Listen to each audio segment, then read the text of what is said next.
ഹൃദയത്തോട് ചേർന്ന thymus ഗ്രന്ഥിയിൽ cancer ബാധിച്ച് ഇനി അല്പനാളുകൾ കൂടി മാത്രമേ ജീവൻ നിലനിൽക്കുകയുള്ളൂ എന്ന് വൈദ്യശാസ്ത്രം വിധിയെഴുതിയ നാളുകളിൽ മരണത്തിൻ്റെയും ജീവിതത്തിൻ്റെയും ഇടയിലുള്ള സമയങ്ങളിലാണ് യുവ ഡോക്ടറായ കൊടിയത്തൂർ സ്വദേശിനി ഡോക്ടർ നീന മുനീർ അനുഭവക്കുറിപ്പുകൾ എഴുതിയത്. നീന മുനീറിൻ്റെ ക്യാൻസർ കിടക്കയിൽ നിന്നുള്ള കുറിപ്പുകൾ എന്ന പുസ്തകത്തിൻ്റെ പ്രകാശനം ചെറുവാടി പാരമൗണ്ട് ഓഡിറ്റോറിയത്തിൽ നിറഞ്ഞ സദസ്സിൽ പ്രശസ്ത കവിയും ഗാനരചയിതാവുമായ PK ഗോപിക്ക് ആദ്യ പ്രതി നൽകിക്കൊണ്ട് സമദാനി MP നിർവഹിച്ചു. സാന്ത്വന ഫിലോസഫിയിലേക്ക് ചേർത്ത് വയ്ക്കാവുന്ന പുസ്തകമാണ് നീന മുനീറിൻ്റെ ക്യാൻസർ കിടക്കയിൽ നിന്നുള്ള കുറിപ്പുകളെന്ന് അബ്ദുസമദ് സമദാനി MP പറഞ്ഞു.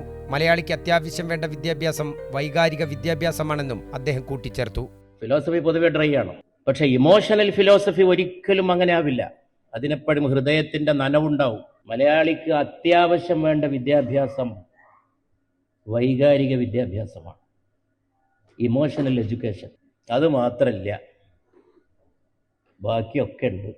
എങ്ങനെ ഓരോ സന്ദർഭത്തിൽ പെരുമാറണം, എന്ത് പറയണം, ആരോട് എങ്ങനെ, ഇതൊക്കെ കൾച്ചറിന്റെ ഭാഗമാണ്, സംസ്കാരത്തിന്റെ ഭാഗമാണ്.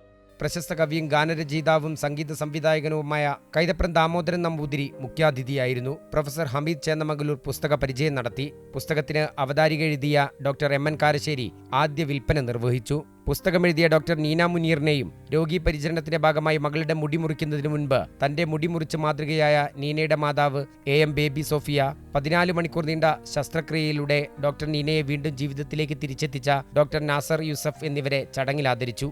സാമൂഹിക സാംസ്കാരിക വിദ്യാഭ്യാസ പെയിൻ ആൻഡ് പാലിയേറ്റീവ് രംഗത്തെ നിരവധി പേർ പരിപാടിയിൽ പങ്കെടുത്തു. അമൃത ന്യൂസ്, കോഴിക്കോട്.